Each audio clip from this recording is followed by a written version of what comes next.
Hi, this is Reggie in Finland, and today we're gonna take a look at the Sony 18 to 135mm f3.5 to 5.6 with OSS lens for Sony APS-C cameras.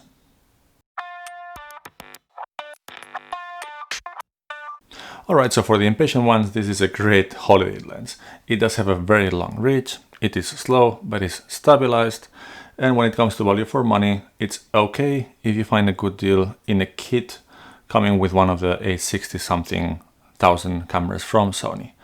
On its own, I think it's a little bit too expensive for what it's offer, but in a kit, and especially if that's the first lens, that's a really good option. And now let's go and see some more details. The focus and aim when they were developing this lens is obviously on being practical and being the one lens you need when you go around. You can see that first of all in the really broad range of focal length, so it goes from 18 to 135mm. Then this is fairly small and lightweight for what it offers. It's actually fairly similar in size and weight to the Sigma 16mm f1.4, and that's a one-trick pony. It's an excellent pony, but this does a lot more things, but not so well. But that's the comparison in size. And then, of course, some drawbacks will come for being this lightweight and small. One thing is that, of course, this will extend as a zoom lens, which is not on any professional level, but not even when it all extended is that big. It doesn't extend too much for going from 18 to 135, which is actually pretty long for an APS-C lens.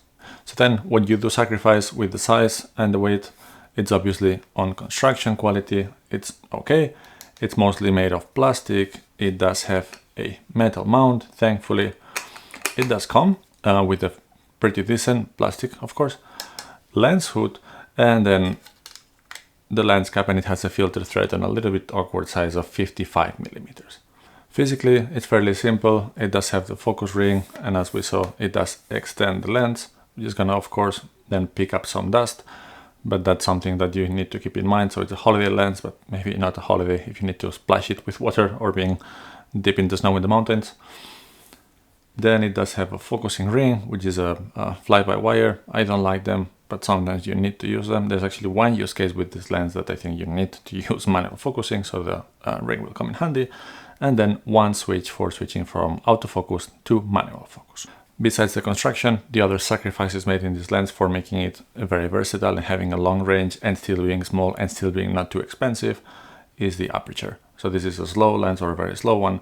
It goes from f3.5 in the wide end at 18mm, and it's 5.6 at 135.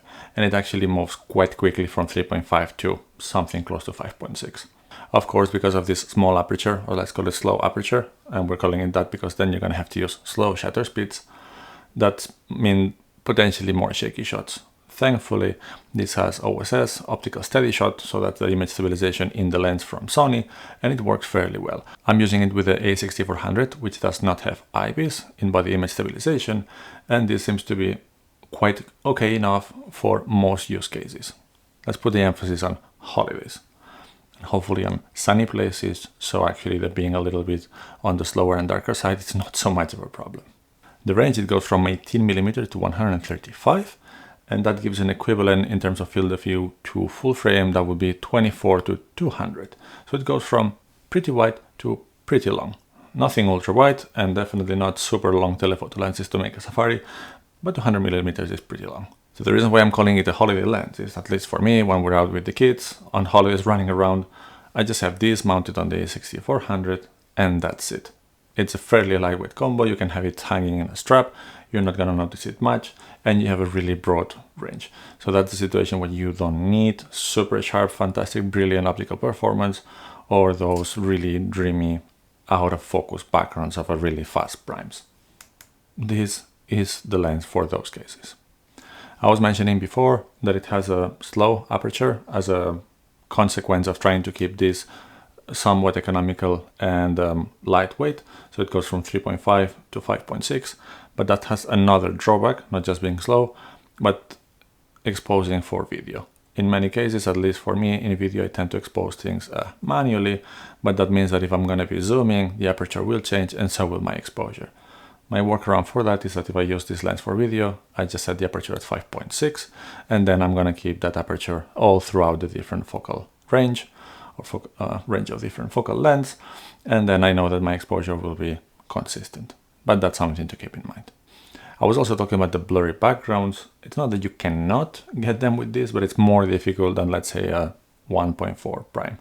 To get blurry backgrounds with this lens, you should tend to go towards the long end of the focal length, and then it will be dependent on the distance between the subject and the sensor, and then the background and the sensor. If subject and background are really close, there's no way to get them out of focus. If the background is really far away, then you're good to go. But there's another feature from this lens which actually I'm very happy about, which is how close it focuses on the long end. It doesn't get to macro or semi-macro territory, but actually focuses very close, which means that for details, you can get fairly easily blurry backgrounds and quite pretty and decent image. One challenge that I found with that is that it seems to have troubles actually focusing with the autofocus in the very, very close range. It does have the range to focus really close to the sensor, but it hands and sometimes it doesn't find it, especially if you already have the focus fixed somewhere very far away and then you want to shift onto the foreground, then it really has troubles.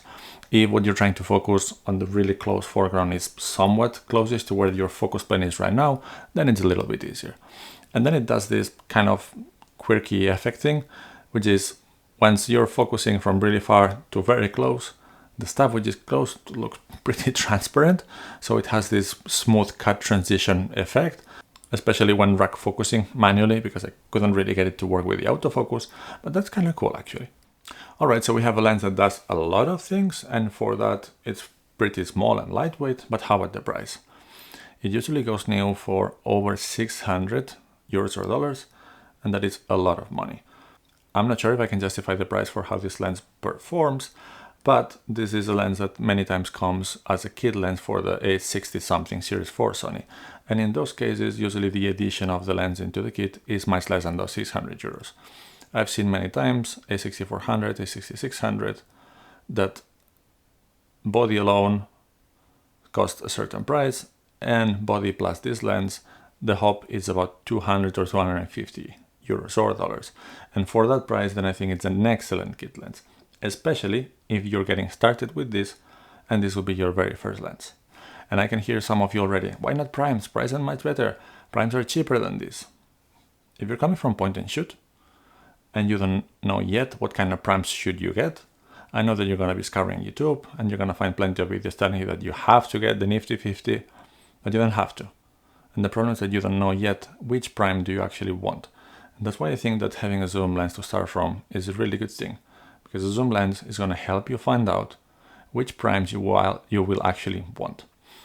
I do believe, and I'm going to make a video about this, that the single most important feature in a prime lens when choosing it, especially for people like us and professionals, is the focal length. If you're not comfortable with the focal length, you're not going to be happy with the lens.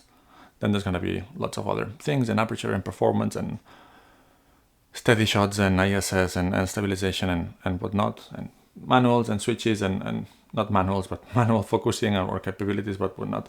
The focal length would be important. This is going to allow you, if this is your very first lens, to see which of the ranges you prefer. It happened to me, one of the very first lenses I had with Nikon a long time ago was the Tamron 18-200. What was it? 18-300? It was really long lens, and I thought that, yeah, I don't need anything else. And then I found out that for me, I was shooting pretty much everything around 45, or let's say between 35 and 60 millimeters. And that's when I started buying primes on that range. I have some primes which go outside of that, like I do have the Sigma 16mm, which is really, really good, but I don't use it as much because it's not my favorite focal length. I'm still making the point of, why not primes instead of this? If you don't know what primes to use, and you can get this as a kit, not adding too much price, you're going to have an excellent holiday lens, walk around, do it all somewhat decently, and it's going to help you choose your next prime. Alright, that's it for today. I hope you liked the video and you find it useful. If you did, please like and subscribe, and we're going to see you soon for some more content.